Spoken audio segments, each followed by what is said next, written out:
At 80 years old, British rock icon Rod Stewart has nothing left to prove. With a gravelly voice that defined generations, Stewart rose from London pubs to stadium arenas, delivering timeless hits like Maggie May and Do You Think I'm Sexy? But behind the charm and chart-topping success lies a fiercely loyal, working-class musician whose blunt honesty often ignited explosive feuds with fellow artists.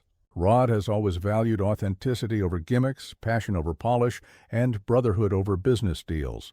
And when other musicians violated those values, sparks flew.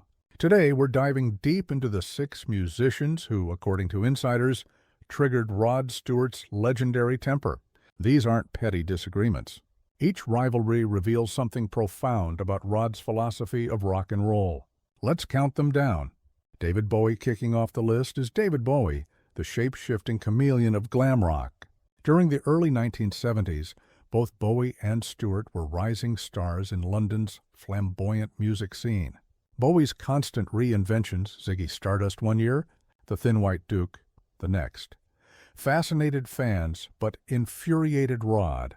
According to journalists of the era, Stewart scoffed that Bowie changes costumes more often than he changes chord progressions, dismissing the reinventions as calculated theater rather than honest music. Rod valued raw, bluesy storytelling. Bowie, in his eyes, staged art gallery exhibitions disguised as rock shows. The two come. 5. Bryan Ferry of Roxy Music. At number 5 is Bryan Ferry of Roxy Music, the sophisticated art rock pioneer whose polished style clashed with Rod's gritty pub rock roots. As both artists dominated UK charts in the mid-70s, Stewart reportedly mocked Ferry as a posh boy playing dress-up with rock music, accusing Roxy Music of creating dinner party music for intellectuals instead of songs for everyday fans. While Ferry built sleek, cerebral soundscapes, Rod championed straightforward emotional connection. Real rock, he allegedly said, speaks a universal language. You don't need a dictionary to feel it. 4. Freddie Mercury, Queen. Landing at number 4 is Freddie Mercury, Queen's operatic powerhouse. Rod admired Freddie's voice, but bristled at Queen's theatrical excess, the smoke machines, costume changes, and Broadway-style production. Great performers don't need a circus to connect, Rod reportedly told friends. To him, Queen's elaborate shows masked simple rock songs beneath layers of spectacle, while his own performances relied on raw energy and crowd intimacy. Their shared status as UK stadium kings only fueled attention. Mick Jagger, The Rolling Stones. Number 3 is Mick Jagger, frontman of the Rolling Stones. Despite a shared love of blues-based rock, Stewart allegedly viewed Jagger as a middle-class drama student pretending to be a street tough. To Rod, the Stones' bad boy reputation felt carefully manufactured, while he considered his own hardscrabble upbringing the real deal.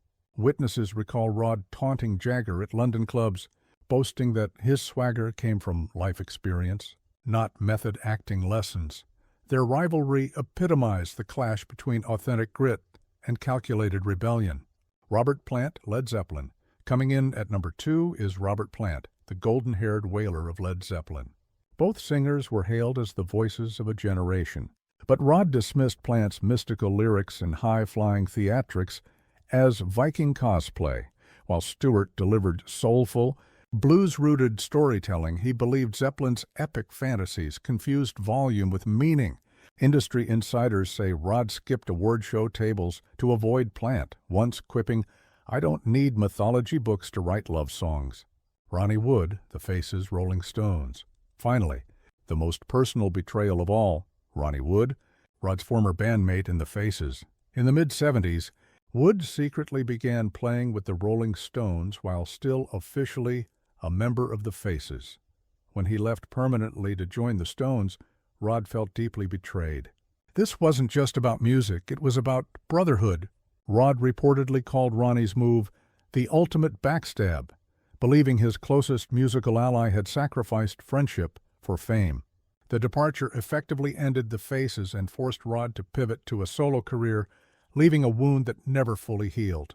Please don't forget to subscribe and hit the bell icon.